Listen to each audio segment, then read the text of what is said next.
Alam niyo ang madalas na nangyari ito sa mga Samsung mobile na automatic na washing machine. Yung mga 7 kilo, 7.5 hanggang 8 kilo, madalas nangyari na ganito mga sir. Nakikita niyo sa video, tanggal yung roller neto. Bakit nga ba natatanggal yung roller neto? Isa lang kasi yung dahilan. Tatanggal kasi yung parang plastic niya na stopper. Sa katagalan kasi nababali kasi yung plastic na stopper na yan. Katulad na itong isa na to, meron na rin siyang lamat kaya sinabay na rin natin sa paparepair para isang gawaan na lang. Bali ang ginagawa natin dyan, yung dating plastic yan na pinagtanggalan, kinakabitan natin ng tornilyo na lang mga sir, mas matibay na yun sa plastic at sigurado ako na hindi na yun matatanggal talaga. Baka mapaisip kayo, wala ba nabibiling ganyan?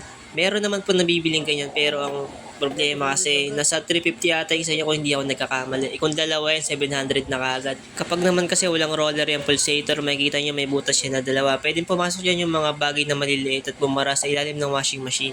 Kaya kung ano yung nawala, syempre dapat natin ibalik ng maayos. Yun lang, nagawa namin ng maayos to. Sa mga gustong pa-service, make sure lang kami sa lahat ng social media account namin.